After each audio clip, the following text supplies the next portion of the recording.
Okay. How y'all doing? Good, good. Let me start by saying that I'm so grateful to be here. I've been so beautifully hosted. I've had some Nigerian food, right? I've had some, what food did we have today? What's that? Owamni. Everyone go to Owamni. It's a great place. So I'm feeling quite rested, quite at home. My brother Cedric is in the house too, and I know some of you all here, and these are the final days of my work with the Schumacher Center for New Economics. We go back to India, where I live with my family. We made it so that we leave just before the elections. No, don't worry, it'll all be fine. It'll be fine. It'll be fine.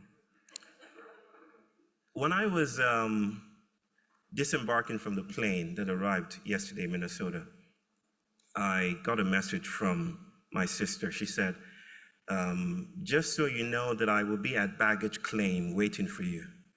So, I mean, I travel smart. I don't, if I can handle it, if I can manage it, I don't check in my bag. So I just had this hand luggage and I headed to baggage claim. And I waited at the carousel and I didn't find anyone there. I was looking around and I felt, you know, that sinking feeling that, oh, she's not here on time.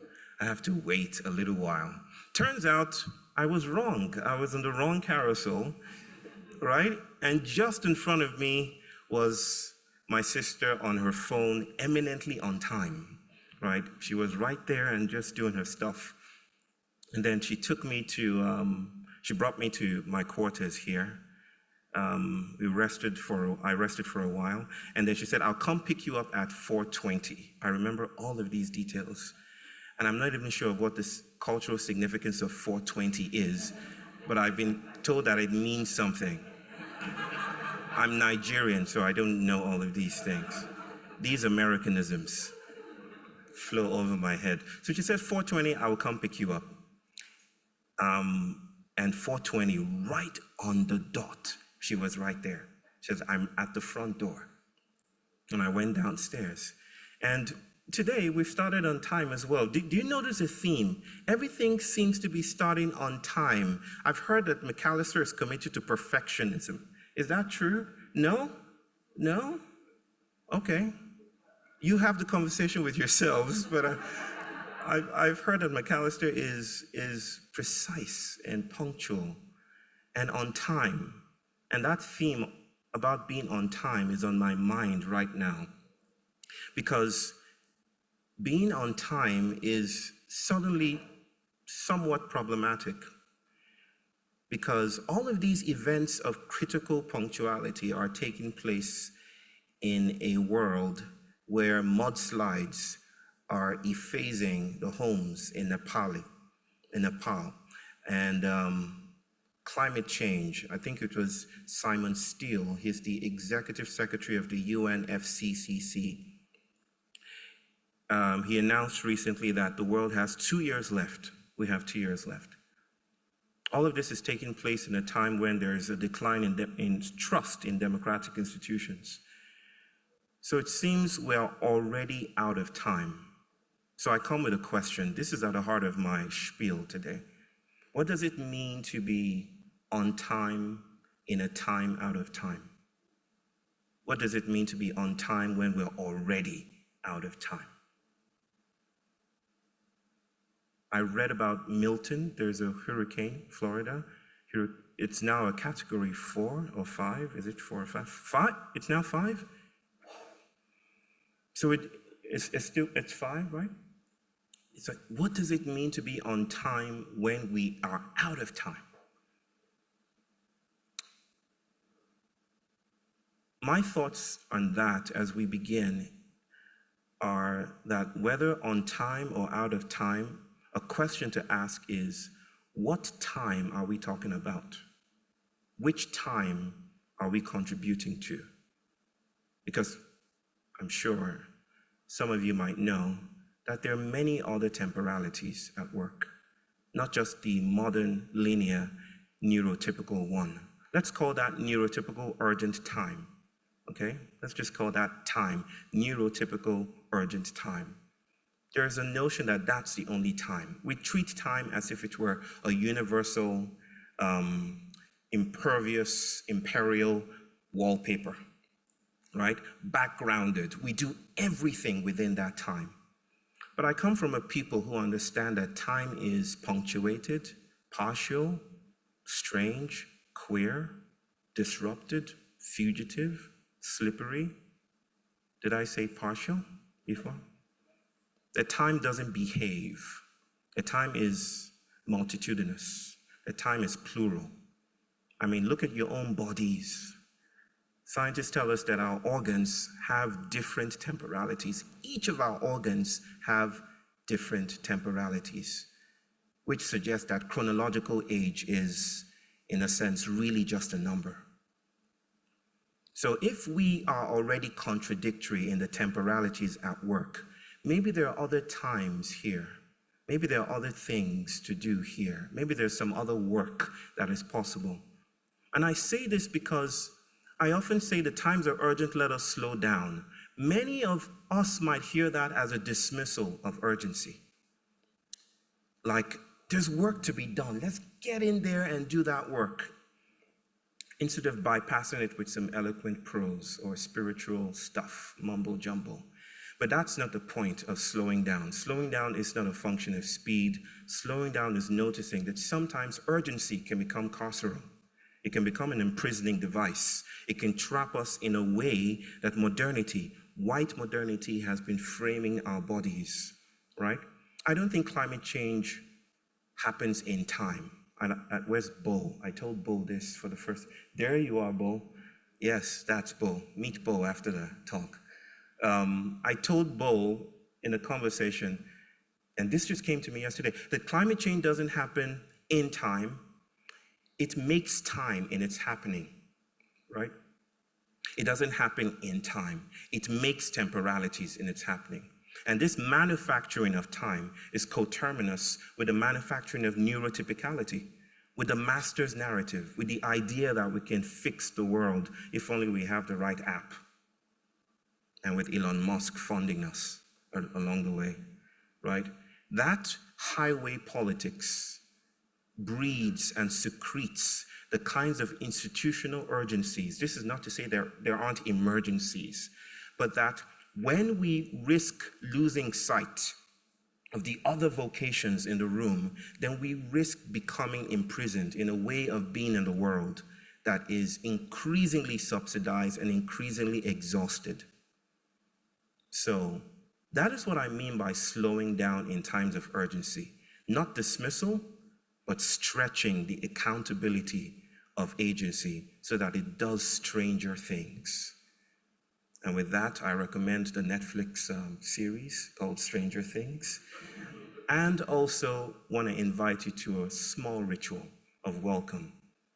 I want to invite you to, if you can, stand up to your feet, noticing that standing up is the manufacturing of other kinds of temporalities too, right?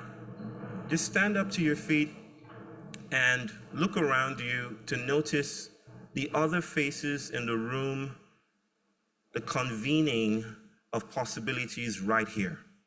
Noticing everyone that is here, everyone cares about Eritrea, Ethiopia, Gaza, the genocidal, appetite-driven architecture in the Middle East. Everyone cares here. We want to do something about it. So I want you to welcome everyone here, saying there's no guru. This Nigerian guy has no answers, but maybe we're here because we need to listen to each other. So find 3 persons. Notice I said 3. If you do 4, there might be some indigenous thing that happens, like a curse from Nigeria. So it has to be 3, okay? And whatever happens, what's that phrasing again? What happens in Vegas stays in Vegas. Okay. What happens in Macalester stays in Macalester, okay? What happens in this room stays here. I'd like you to find 3 people and hug them tight. Give them a tight hug. Pandemic be damned, okay? So give them a hug so tight that you leave the color of your skin staining their own. 3 people, only 3 people.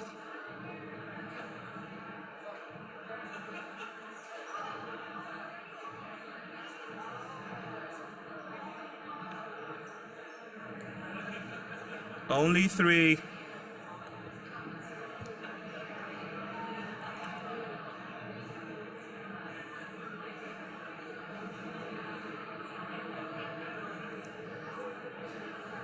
I said 3. Only 3. All right, that'll do, that'll do. Thank you so much. It never goes according to plan. Never goes according to plan. Please give a round of applause for yourselves and for this moment we're convening together. How many of you disobeyed me and did 4? Please, can you leave the room right now? Okay, let's do it. Ashe. I've titled this talk, For Those Spirited Away, Making Sanctuary as a Vocation of Exile in Restless Times. And I will be doing some work trying to jump or dance with Edouard Glissant, and who is an Afro-Martinican philosopher, wrote the beautiful book, The Poetics of Relation, and connecting that with some histories. Foucault might be here. I've been dissing Foucault for some time, but I think I want to make up today. So he might show up only briefly with some biopolitics and stuff. It was never fully articulated. Well, no theoretical conceptualization of note is ever fully articulated.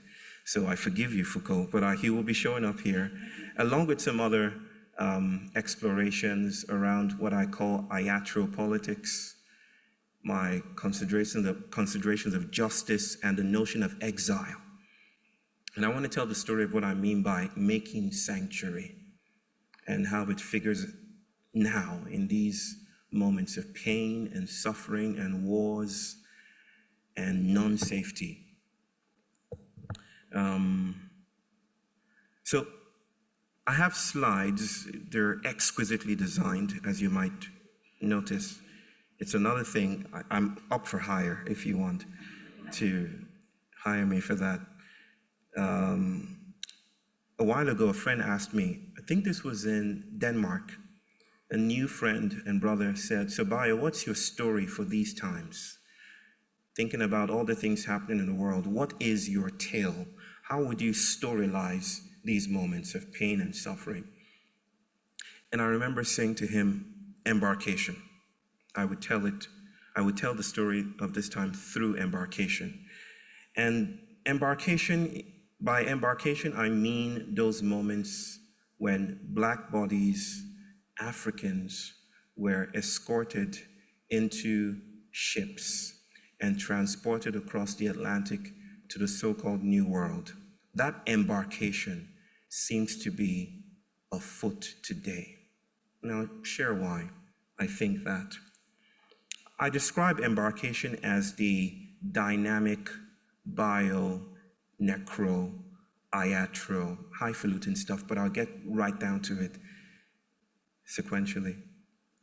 The political processes at work and mass disabling gestures in the more than human that renders white stability inhospitable to modern bodies. I want to take a sidestep.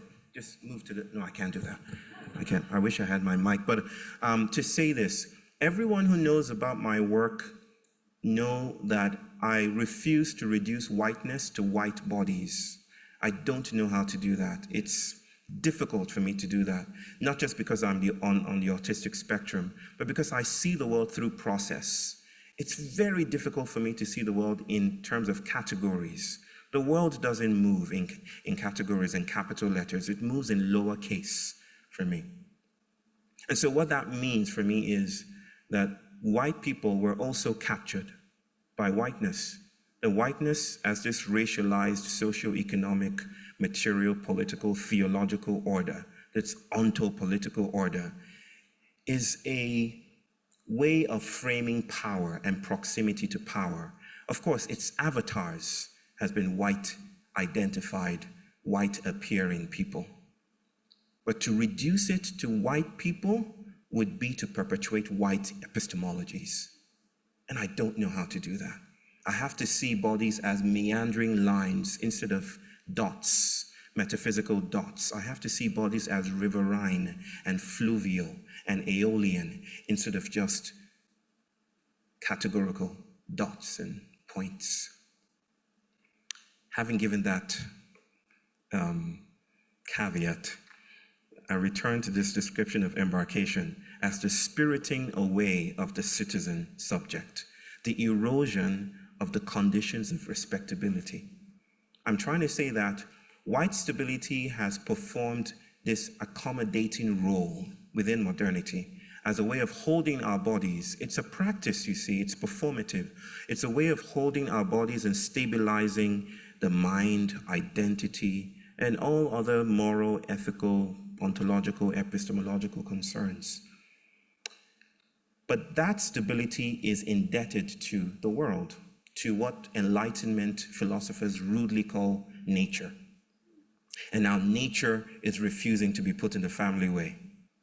Nature is bending its back and saying, nope, I will not fit in. And so there is a crisis of some sort. Accommodation is broken. Home is being stripped away from beneath our feet. What does it mean to live in a time when home is slipping away, when home itself is becoming migrant? That's embarkation. That's what I mean. In a very uneasy nutshell, it's the citizen subject is broken. We are losing our way. And all cartographical projects of stability and settlement are proving to be futile and non-generative. I will explore this further. One of my most seminal mentors and figures of embarkation is this dude, but not quite this dude, because Eshu, who is the Yoruba trickster figure who sits at the crossroads, who I think, and I said this to Brother Cedric today, may have been there at 38th and Chicago, right? That's a crossroad right there. Things happen at the crossroads for Yoruba people. The world doesn't travel on highways. It meets itself for the first time at crossroads. Crossroads are not intersections. Crossroads are the disruption of cartography itself. But that's not what I'm talking about here. Eshu, travel to Brazil, travel to the Caribbean, travel to Cuba, everywhere. Candomblé, Santeria, Eshu is everywhere. And Eshu refuses gender assignment or identification. Eshu refuses, ontological fixtures. Yoruba people call him a man, but Eshu slips away from such conformity. The story is told by Professor Femi Yuba, and I've said the story many times, but it's always beautiful on my lips. He did something that scared me when I read about it. Femi Yuba is a professor, I think he's still alive, he's a Nigerian, tells the story, and there's some iterations of this that Wole Soyinka has spoken about as well. I don't know if you know about this, brother, but when the slave ships arrived, Eshu swung into action against his brother's army. So his brother is another god named Ogun, who is the god of iron and metal, right? Like Thor, okay? Just for reference, is Thor, except he's not blonde and all that. I will chase away the slave ships. That was Ogun's determination. And so he rushed with an insurgency to the beach to chase them away. Along the way, this dude shows up and says, maybe we don't go. Maybe we go in the morning Let's rest a little while. Let's succumb to the beautiful sonorous voice of Professor Marcus Young and listen and just be here together. Joke, brother. Let's just be here together. And so they did that. They fell asleep, and Eshu proceeded to sneak aboard the ship, the slave ships, and sailed across the Atlantic. Did not stop slavery. He entered the wound instead of healing the wound, which troubled me the first time I read about this story. Why not use your divine power to stop this suffering? Why would you perpetuate it in this way? Well, Eshu is the seminal, monumental figure of that which steals away from morality, because he notices that even morality can become a form of capture. I will get to this, right? So Eshu stole away in the dead of night with the slaves, and he creolized the world in his stealing away. He became fugitive from the very pantheon that gave him his power, and then he formulated other worlds in his wake. Eshu is the mark of the exilic, exile. And this exilic tendency is what I speak about today as something generative. I'm trying to call attention to the ways that we are chained to the ways we know how to relate to the world. I'm going to use words like the ruins, or what my brother Dougald Hines said recently at a talk with me when he said, we've come to the end of the world as we know it, not to the end of the world, right? What is at stake here is the relations, is the engine of our interaction with the world that we've otherized, backgrounded, invisibilized, oppressed, extracted from, and treated as mere instrument. That is what's at stake here, okay? And I want to really situate this story of embarkation in some of my own experiences. That's me at Cape Coast Castle. I was filming a documentary with two of my brothers, one of whom is a native of Minnesota. His name is Resma Menakem. You might have heard about Resma. I was with Resma and a dear brother from Guyana, lives in California, called Orland Bishop. And three of us traveled around the world to tell a story of blackness, but not blackness as some phenotypic quality, blackness as a counter-hegemonic force, blackness as a principle of generativity, blackness as a para-theological designation for something yet to come, blackness as losing your way, right? Because the cartography isn't working. That's what we told. We were in LA, and then we went to Brazil, and then we ended in Ghana.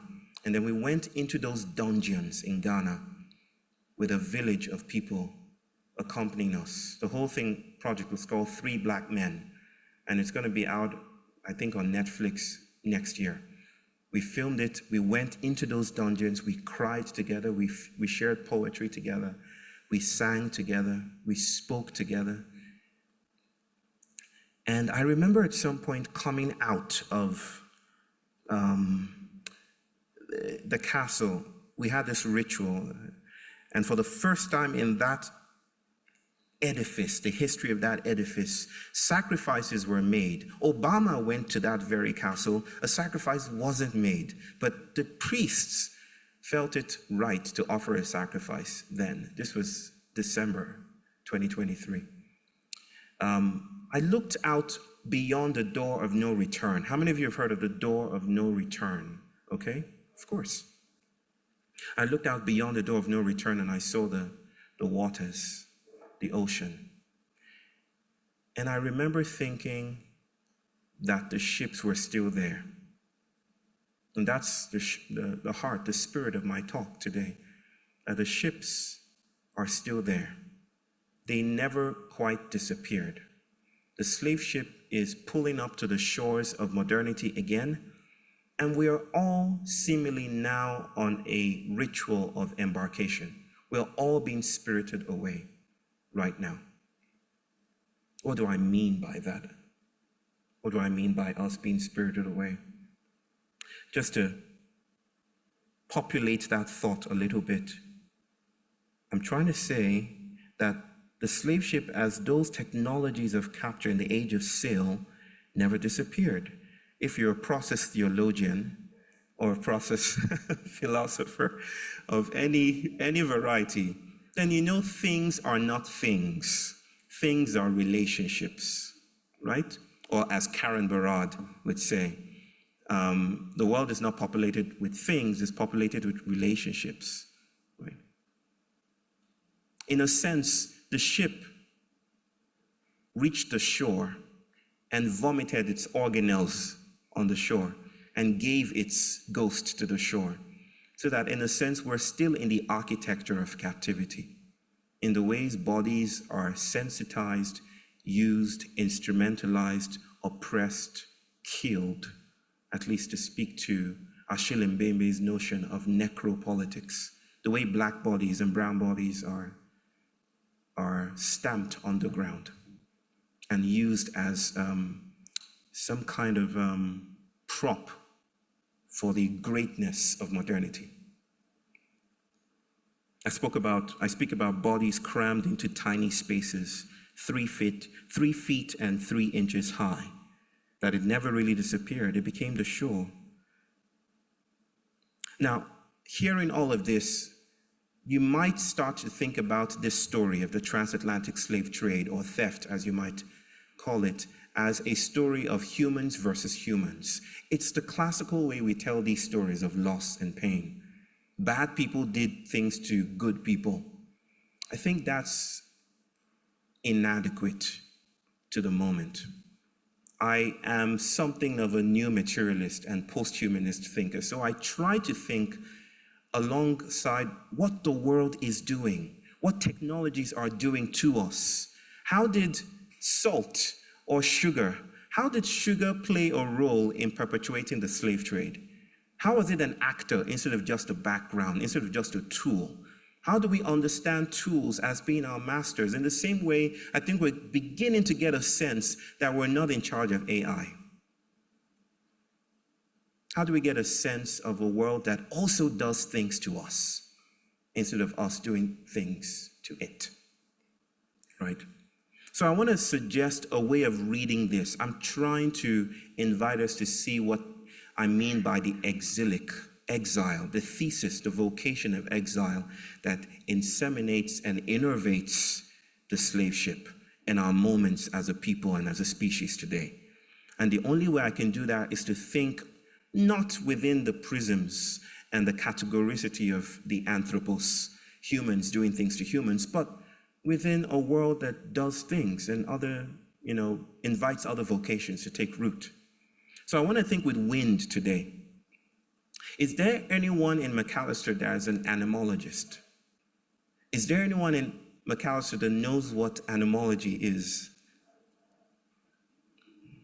Climatology? Of course. Are there any climatologists in the house? Just raise your hand in the air and wave them like you just don't care. No one?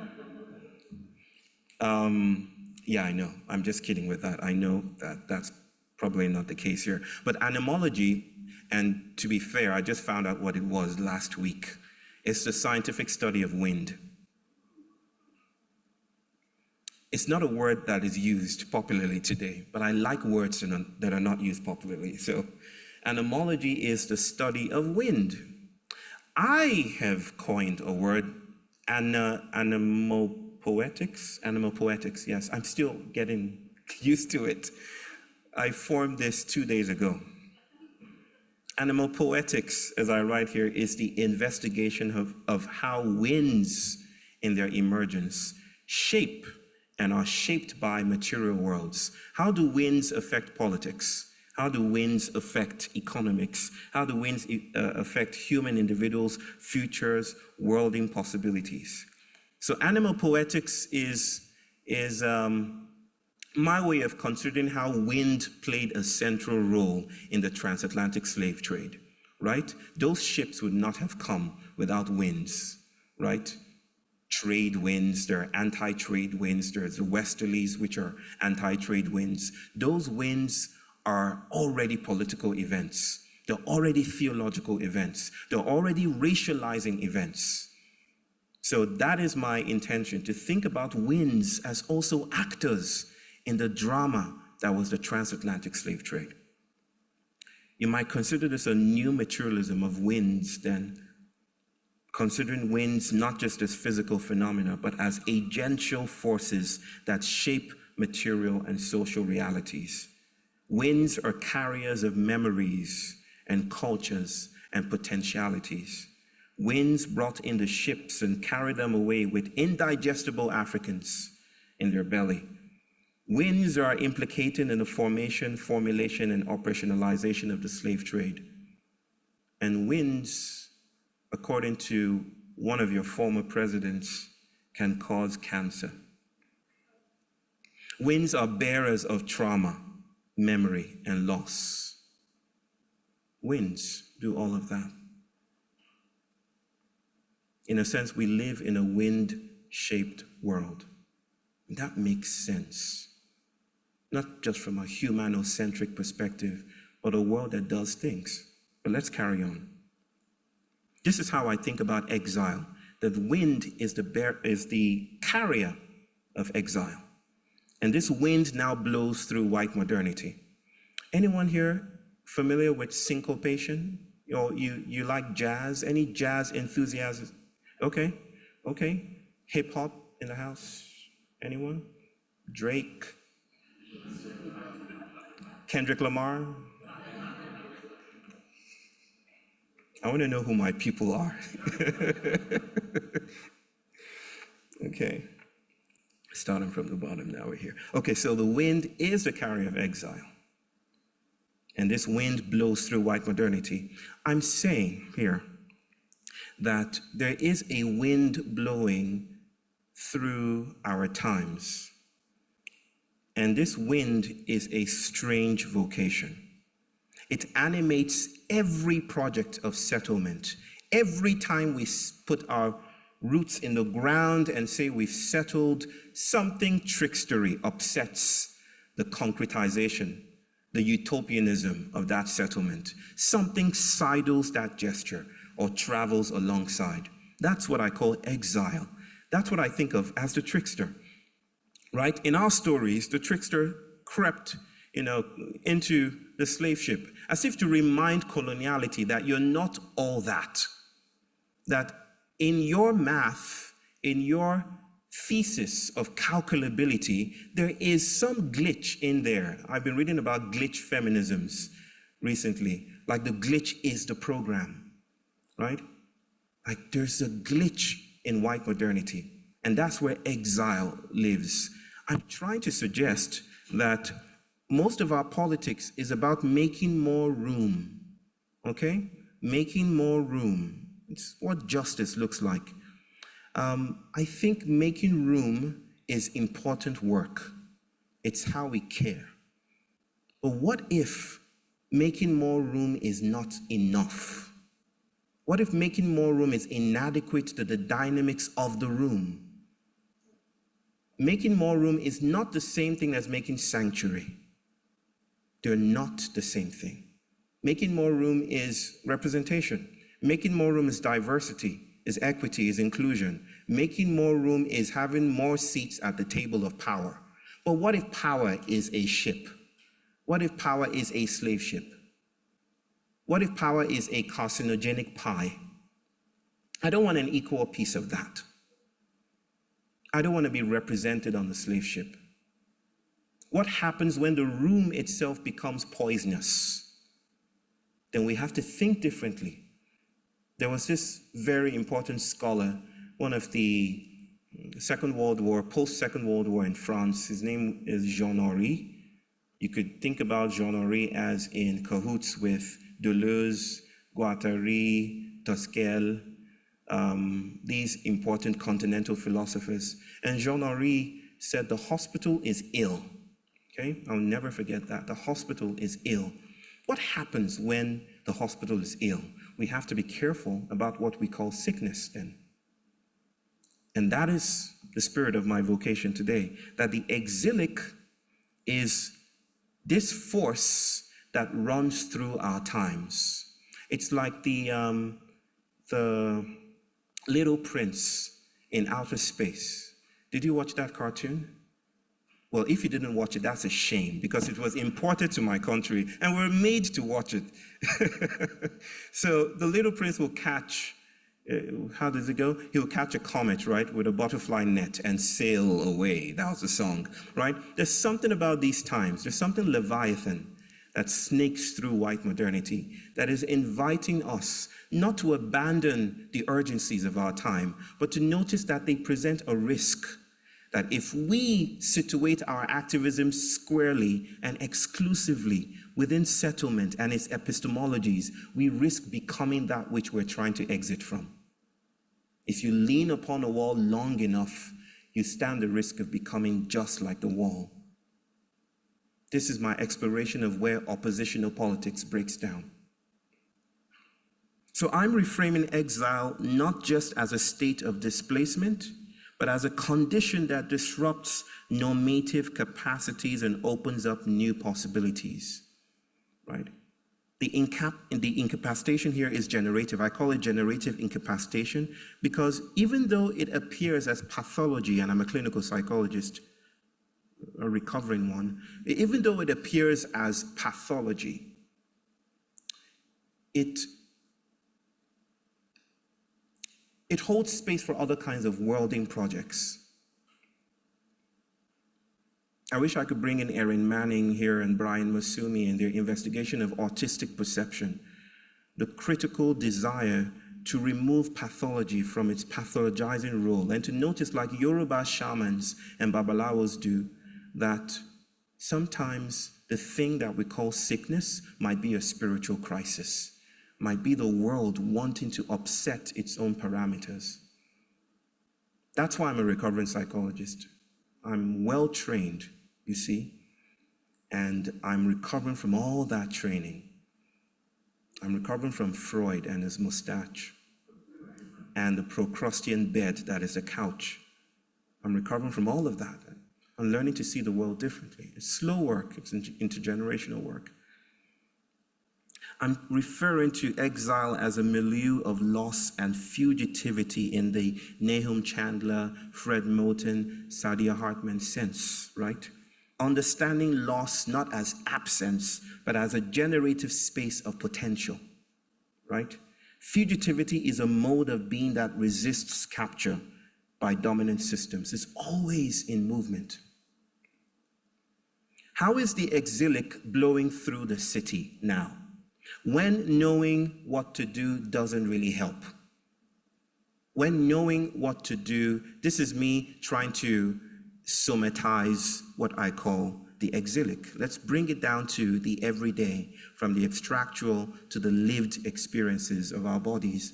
What does the exilic mean? It suggests to me that sometimes when we don't know what to do but seek information like what do, we notice that maybe even having that information may not actually help, right?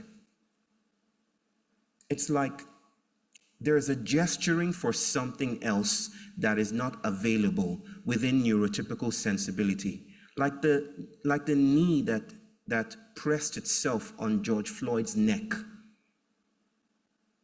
And George Floyd did not seek justice. He called out to who? Say it out loud. He called out to his mother. It's like the mother, the maternal, the matrixial, is the space of the exilic. It's not available normally. It's what Maurice Blanchot would call the outside. It's the outside. But this outside is not external. It's an exterior interiority. It's the impossibility of the situation. Mother, I can't breathe. Calling out to the mother. When we're beside ourselves and the lines no longer make divisions or differences, that should be differences, not divisions. When we're beside ourselves, is anyone here sensing the grief of these moments? You're sensing grief not as the result of your personal experience, like something happened and now I'm sad. That's the algorithm of stable individual psychology. But I'm suggesting that you might be sensing other kinds of grief. Maybe, and I use this example all the time, you're driving and you just pull over, not because a policeman stopped you, but because you just want to cry and you don't know where these tears come from. Is anyone, am I alone in feeling this, or is anyone sensing this as well? It's a sense of overwhelm, right? That is not corrected by more data. It seems we've run out of the utility of more data, right? I'm not saying we don't need more data, but I'm saying since the 70s, when did Rachel Carson write her book, Silent Spring? 1962, right? Fall of 1962. Since that time, we've been very, very well informed about climate issues and environmental issues. But it seems decades later, with more information, and the next book on climate issues released tomorrow, we're not able, or we're not capable, it seems, of addressing this hyper-object that is collapse. Of course, there are movements and successes and victories here and there, but it seems that the weight and burden of these moments exceed our individual capacities to hold in some isolated way. My wife her name is EJ, she came to me once and said, I feel very sad and I don't know why. So I went into couch mode and I put on my glasses, my metaphorical glasses, and I said, let's walk through it together. This is how any clinical psychologist in the house? Okay. You and me both. Just let's walk through it together. And you know a good psychologist by how many times he or she says, mm-hmm. So she went through it, the narrative. I was like, mm-hmm, uh-huh, mm-hmm. That's listening behavior. That's a trick. And she went through it, and we couldn't settle on a problem, so to speak. And then I caught myself doing that. And I remember stepping away from that vocation for a while and saying, maybe it's not your grief. Maybe you're sensing something else. Someone else's grief. Not even a human grief. Maybe grief itself is not human. Maybe grief is more than human. Maybe affect is enlisting us in this moment. Maybe it's not that we have feelings. Maybe feelings have us. Maybe we're in territories of feeling together that is not reducible to your brain states or neurons or chemical processes. Maybe we are all enlisted in this moment of loss together, whether you're far away from points and sites of conflagration or whether you're living in suburbia. Doesn't matter. We're all infected by this mass disabling event. When the way we address the crisis becomes the crisis, that's the exilic. Right? How many of you are very conscientious about how you dispose your trash? You care about the environment enough to throw it. No, raise up your hands. My dear sister, the president, has promised $10,000 for anyone who throws your trash. I'm just announcing that for the first time. It was a surprise, just, and it's coming from a Nigerian, no less. So I throw my trash carefully. Plastic in plastic, whatever and whatever, and that. Let me see your hands up. Let me see your hands up. All of you. That's expected. It's anticipated. The reason why I'm chuckling is because I'm from the global south. And you might know, or you may not know, that more than 90% of these plastics go to the global south. More than 90%. They don't go to an emerald city. They don't go to a land called far away. I grew up in the subsidization of northern righteousness. I had to, even though I was enlisted before I knew how to speak about it, to hold up like a prop, like Atlas, without the luxury of shrugging. I had to hold up this morality, this idea that you can be righteous, or that righteousness is possible in these moments. When the way we address the crisis becomes the crisis, we have reached a threshold. When getting rid of the problem reinscribes the condition of the problem. When morality is, as Edward Glissant himself would say, from a creolized perspective, noticed as a colonial, racialized burden, heavily subsidized by invisible underworlds, which is just a long way of saying that we cannot afford good people any longer. It's a luxury at this point. Good, bad, those moral categories don't serve. I've spoken with activists aplenty who tell me, I want to be in right relation with my phone, Bayo. I want to be in right relation with everything. So I'm going to start out with my phone. I'm going to be in right relation with my phone. And I remember saying to this person in particular, like, what does it mean to be in right relation with your phone? And she responds by saying, well, breathing when I'm using the phone, not scrolling endlessly, and then using this app like Zen. There's an app called Zen that shuts it down so that you don't use it any longer. And I was like, wow, this is amazing, amazing stuff. But what does that have to do with the Congolese children who have to go into caves and mines to dig out the cobalt to resource your phone? How do you become in right relationship with that? And then we started to eat because there was no response to that. Morality is, I often differentiate between morality and ethics. Morality as the viscosity of bodies in their relationality, how bodies are accommodated. Of course, that includes plantations, right? How bodies are held, how bodies are rendered proper, right? The plantation was the proliferation, the production, the manufacturing of proper subjects, right?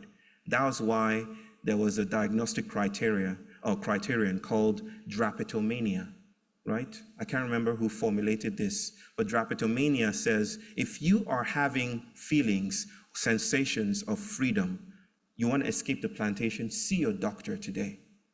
There's something wrong with you, right? It was the manufacturing of subjects. Morality does that.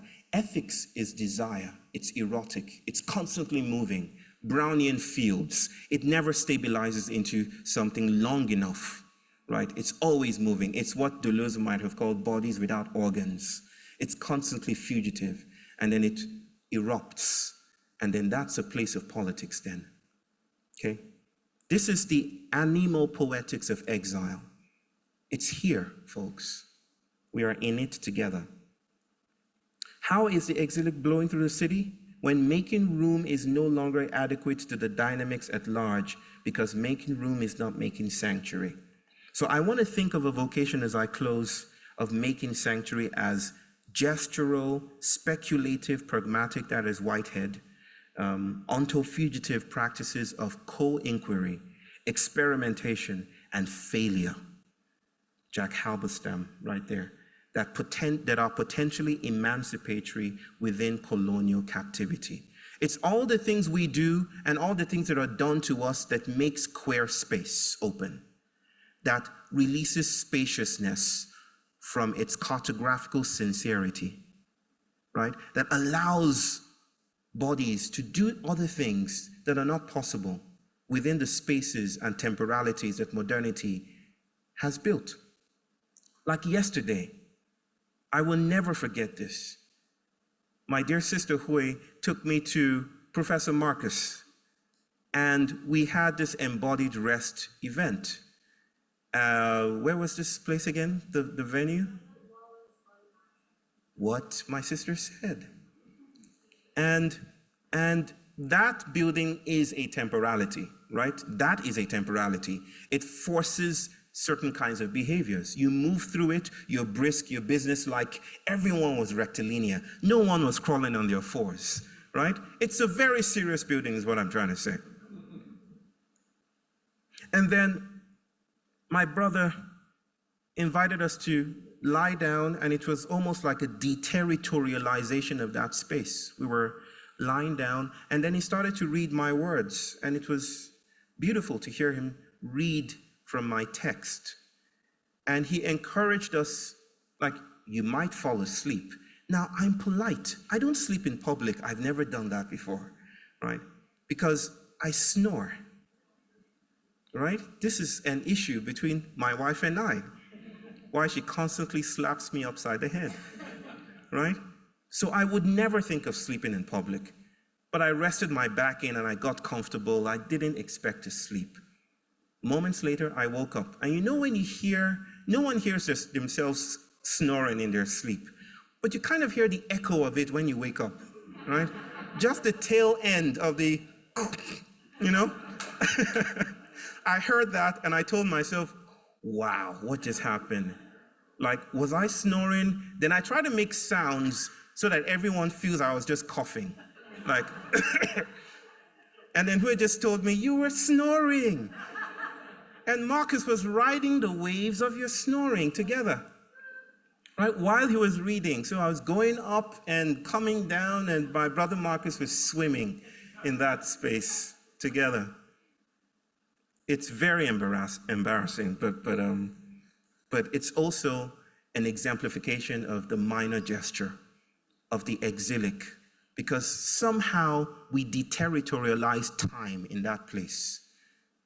We made bodies behave differently just by the convening of a different kind of architecture, an architecture within architecture, or as I like to call blackness, dis-architecture, a dissing of architecture, the crack that appears in the wall. That is making sanctuary.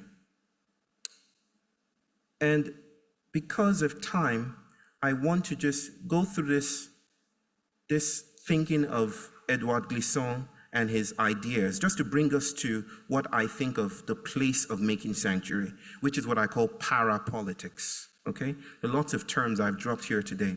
Edouard Glissant wrote a book called The Poetics of Relation. Within that book is a passage, The Open Boat. I would invite everyone to get your hands on that book as a whole, but the poetry in The Open Boat. He explores the slave ship and the transatlantic slave trade in The Open Boat. And then he describes three unknowns in that text, the frightening, violent unknowns that were faced by those bodies incarcerated to those wooden vessels of modernity. The first unknown is the belly of the slave ship. Glissant describes this as the time you fell into the belly of the boat. It represents the terrifying unknown of being forced into the ship's hold, which he likens to a womb abyss that both contains and expels the enslaved people. The second unknown is the depths of the sea. This refers to the ocean itself. There are stories of bodies just breaking away and jumping overboard because it was best. It was better than the plantation, which was the last unknown, the unknown new land. Glissant describes this as the most petrifying face of the abyss that lies ahead of the ship. These are the three unknowns. And I want to track a politics, if you will, just map out a politics using Glissant's cartography. Just talk about what's happening today. The belly of the ship is my formulation of how politics looks like today, right? And politics as this great city set upon a hill that we're supposed to grasp for, you know, we're supposed to find some representation right there. I'm trying to say that this politics kills us. This politics is necropolitical, right? When Foucault spoke about a biopolitics, he was speaking about how life organizes itself, how we can no longer distinguish between regimes of discipline and governance from our flesh, right? And he had this idea that life makes itself in this way by reformulating boundaries and engineering bodies in this way so that we are subservient to this disciplinary regime. Achille Mbembe, one of the greatest philosophers in my opinion today from Cameroon, speaks back and says, well, that's not all there is to say about biopolitics. It's that for those bodies to be proper bodies, other bodies have to be killed. This is racialization, right? Bodies need to be killed in order for bodies to be seminal, to be exclusive, to be gracious, to be respectable. And this is how black bodies and brown bodies and women bodies and bodies of all kinds are shackled to the slave ship, right? I also have contributed to that argument and saying, what could be more insidious than saying, I will kill you? It's saying, I will heal you. That medicine, the ways that we think about healing, the global wellness paradigm that is now $1 trillion industry in multiples, seems to be a proliferation of neurotypical white modernity. The ways that our bodies are positioned in the plantation to be proper. I will heal you is just as dangerous as I will kill you. So I've called it IATRO-politics, a politics premised on healing in order to stabilize, right? And I will skip the story of 38 and Chicago. Maybe it'll come up later. The second category, but not quite a category, is the depths of the sea. And that resembles to me, not politics, but an infrapolitics. James C. Scott speaks about, or spoke about, or wrote about an infrapolitics. It's kind of like a response to the question that Gayatri Spivak asked, can the subaltern speak? What is the kind of politics that is available for those who have been repressed and pushed under? That is infrapolitics. But in my opinion, an infrapolitics can also coincide with the dominant epistemologies of that time. And I was going to tell the story of the cakewalk. I will tell you that story while we're having dinner, okay? And how the cakewalk, which was this 19th century comical procession, Cedric, I'm sure you know about the cakewalk. This comical procession, which was in mockery of white slaveholders, became a form of infrapolitics, right? But has also, if you follow that reading, it has also become part of politics. It has returned to the image of the political. It's now deeply oppositional. And infrapolitics has always been oppositional, and maybe that's its weakness. And if we premise the ways that we respond to crisis, in the imaginations of the infrapolitical, we're still limited. And that's what I write there. And infrapolitics may yet lend itself to the neurotypical commitments of its epistemological conditions, which is just another way of saying sometimes the way we respond to the crisis is the crisis. The last one is the unknown new land. And this is how I want to tell this one. This is what my dear sister at Pacifica, Susan, calls non-legible futures, right? And the way I want to tell the story is by referring you to a monument, a natural monument in Brazil called Pedro de Xangô, okay? It's this huge rock. When I got to Brazil, and I wish I have pictures, no I don't, just this. When I got to Brazil, there was this huge procession. A village came out to welcome us, me and my brothers, and the village that traveled with us. And I was told that there was this huge rock that had a crack in between. And that crack or hole was where a god, a Yoruba god, inhabited. And this Yoruba god would mark the bodies of escaping fugitives from plantations. Like, I've got you, I've got you, I've got you. That is the mythopoetics of that place. I have you. Just keep on going. Run as fast as you can. That was Shango, a Yoruba god. I was discussing this with Orland Bishop, the other person I mentioned as part of this documentary. And I said, wow, they were escaping to freedom. They passed through the cracks and they were escaping to freedom. And I remember Orland Bishop saying, Bayo, I don't think so. I think freedom is still a vocation of the plantation. I think they were escaping to indeterminacy. I think they were escaping to non-legible futures. Because the indeterminacy plays out that in this way. They didn't know where they were going. There was no GPS system.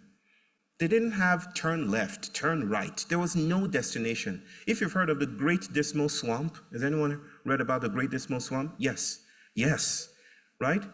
They didn't know where they're going. It wasn't a stable location. They had to make where they were going in the leaving behind, right?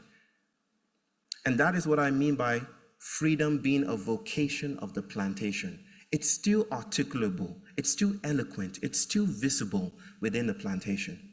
Sometimes freedom can get in the way of transformation.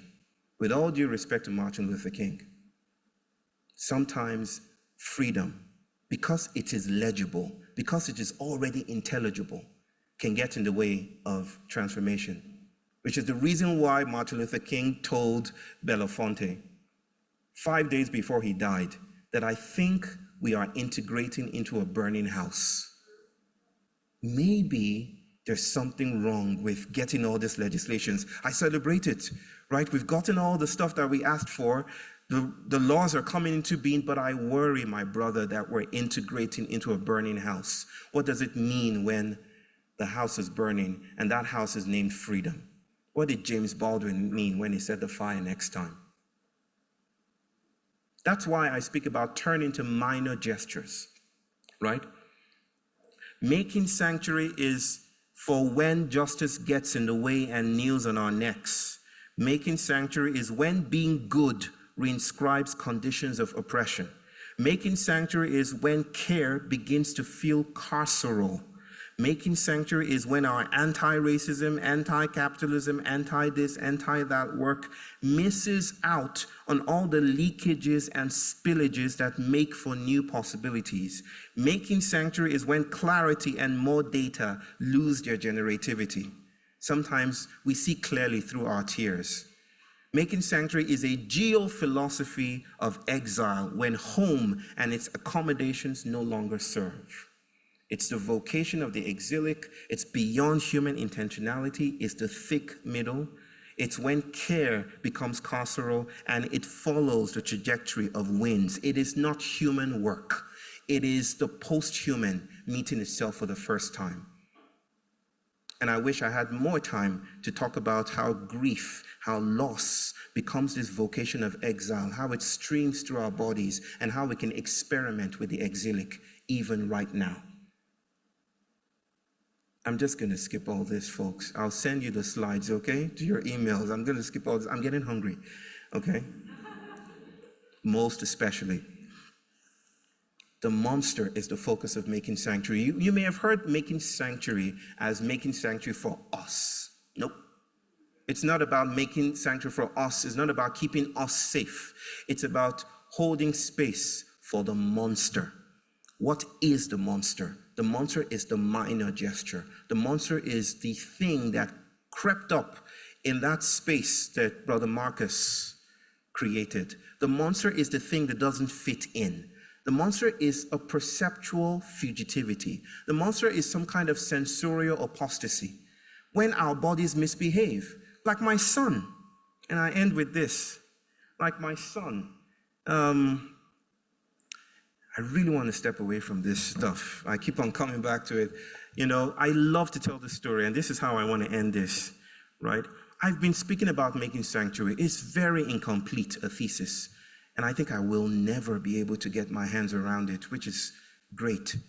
But I'm gesturing at something that is beyond the room, beyond our spaces and intelligible vocations of making justice, something that is outside. I'm just going to use that very charged word from Blanchot, outside, and yet already here. My son is autistic. He's 7 years old. I don't usually subscribe to, because of my other vocations, I don't subscribe to the way that I was trained to see autism as either mild or moderate or intense or severe. But for conversational purposes, I would just say that he's more autistic than I am, right? Even though I don't even think autism is in the body. Autism is a relational matrix, not an individual feature, okay? my son we were in India in a large shopping mall called EA. You know it. And we were just there, and something happened. Something terrible happened. He fell down to the ground, and he had a meltdown, is how I would say it, right? Except that my wife has forbidden that language in our home, and she says, "Don't you ever call it a meltdown. It's the altar to a passing wild god," right? It's not a meltdown, okay? So it's just between the two of us. I would just say a meltdown, because the other thing is quite long, okay? Meltdown, that's what he had that moment. He had a moment. And I got embarrassed again. I'm easily embarrassed. Especially so because there's something about being dark-skinned in India that, especially being a black man living in India, that raises up a whole lot of trouble. I'm the subject of many gazes and fingers and stuff like that, and it can be quite challenging to live there, but it's our home now. My wife is Indian. And so when he was on the floor, I tried to gentrify him. I tried to bring him back to sanity, to reason with him, you see, to say, hey, you know, I'll give you a cookie. Let's just get home. I'll make you play the games. You can play the games. You can be on the PlayStation or whatever. Can we just not do this here? But it wasn't working. It wasn't working. I was failing desperately in that moment. And then my wife, who is leagues intelligent, more intelligent than I'll ever be, and should have been on this stage, not me, she comes over to me and says, I think you should walk away. I'll handle this. And then I tuck my tail between my legs and I scramble out of there, and then she proceeds to just lay down next to him. She doesn't try to fix him. She doesn't rehabilitate him. She doesn't say it's all right. She doesn't say things will be well. She just travels alongside him like Ishu traveled along with the slaves. She just stays with him. And he's there. And something happens, something not magical in this Hogwarts sense of magical, but magical in the sense that not expected, because they kind of jive together and people are watching, and there's almost like a half circle surrounding them, and they're looking in this giant monument to consumerism, and they're just there lying down, doing and misbehaving, you know? And then he stops crying, and then she just holds his hand and they get up together, and then we go home. And I remember thinking to myself, oh, that's what I've been talking about. That's the making sanctuary I've been talking about. Glimpses of it just emerge from that small encounter with the minor, with sensorial mutiny, with something that doesn't fit in the room. And holding space for that was a making sanctuary. It was monstrous in its emergence, but something about that disrupts our neurotypicality and enables us to be in other kinds of perceptual modes with other temporalities and times and subjectivities. And that's how I want to end, with an invitation to say, let's keep making room. We need room. Yeah, we need more room at the table. But if we stop there, we risk going down with this Titanic ship. We need fugitive modes of perception. And I think the monster is here to help us do that. Thank you very much for listening.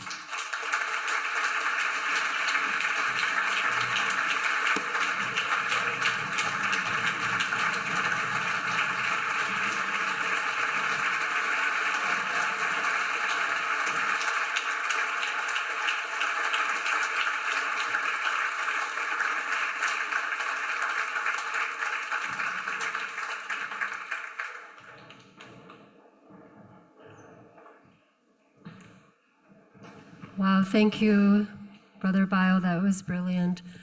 We have some time for questions. You can come up to the mic if you're brave.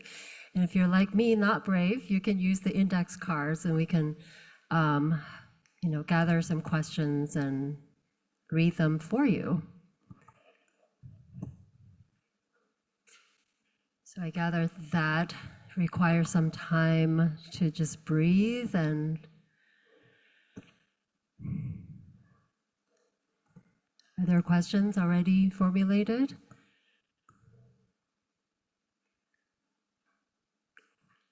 Okay.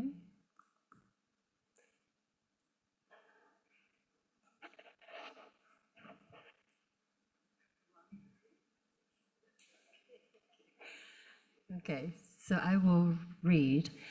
There's a question. How can embarkation respond to the capitalist co-opting of rest? The wellness industry is one such example. Please expand on making sanctuary. So the question is, how can embarkation respond to the capitalistic co-opting of rest? Thank you. That's a great question. I wasn't expecting, that so soon. And when someone begins with saying that's a great question, you don't exactly know the answer. But let me play with it this way. By embarkation, I mean that our bodies are being carried away. See bodies as processes, not as things or categories, which is another way of suggesting that rest can be comorbid with pathology. Rest, in the ways that we think about rest today, many people think about rest as, I've had people come to me and say, they think about rest as taking a break or doing yoga or something like that, or getting a vacation.